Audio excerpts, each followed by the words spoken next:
With the fiscal cliff looming and no grand bargain in sight, talk in Washington has turned to a down payment package of spending cuts and revenue increases that would help us avoid the cliff and give leaders more time to strike a long-term deal. House Speaker John Boehner says such a mini deal would serve as a down payment on, and a catalyst for, major solutions, enacted in 2013, that begin to solve the problem. Unfortunately, the opposite is true. Passing a down payment now could very well doom the chances for major tax and spending reforms next year. Since Republicans are for the moment holding firm to their opposition to raising tax rates, the only way to increase revenues in a down payment is to close loopholes and limit or eliminate deductions, something Republicans have expressed a willingness to do as part of a larger deal for tax and spending reform. As the Wall Street Journal recently pointed out, there's a lot more revenue here than most people realize. According to the Liberal Tax Policy Center, capping all itemized deductions at $50,000 a year would yield $749 billion in extra revenue over 10 years, almost as much as the $823 billion that President Obama's plan to raise tax rates on top earners would yield in the same period. Moreover, such a cap would soak the rich first. The top 1/5 of income earners would pay more than 96% of the higher taxes. If you lower the cap on deductions even further to $25,000, there's even more revenue to be found, an additional $1.286 trillion over 10 years. And a $17,000 cap would raise an additional $1.747 trillion in a decade. In other words, limiting deductions can buy a lot of tax reform, unless, that is, Republican leaders shoot themselves in the foot and give that revenue away in the year-end down payment deal.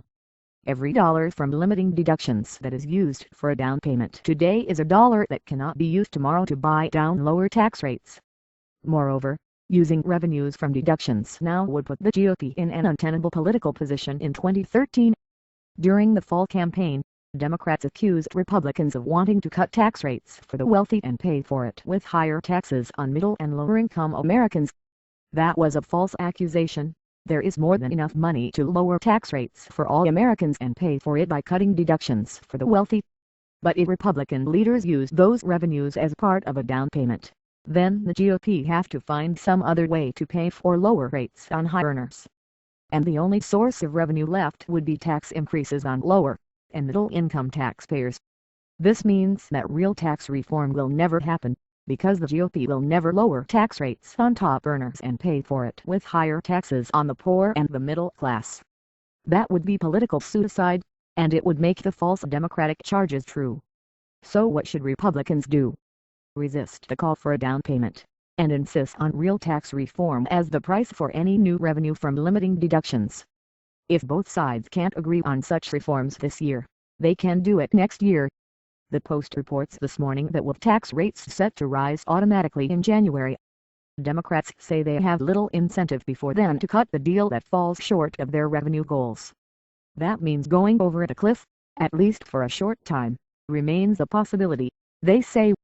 If Obama and the Democrats want to take us over the fiscal cliff, let them lead the way. Once the Bush tax cuts expire, every American will pay higher taxes, which means the pressure for tax reform on both sides will be even greater. By contrast, if Republicans give away the revenues from deductions and loopholes today, they will alleviate that pressure and have no revenues left to pay for a simpler, fairer, pro-growth tax code next year. Message to the GOP: a down payment means the death of tax reform. Mark Athieson, a fellow with the American Enterprise Institute, writes a weekly online column for the Post.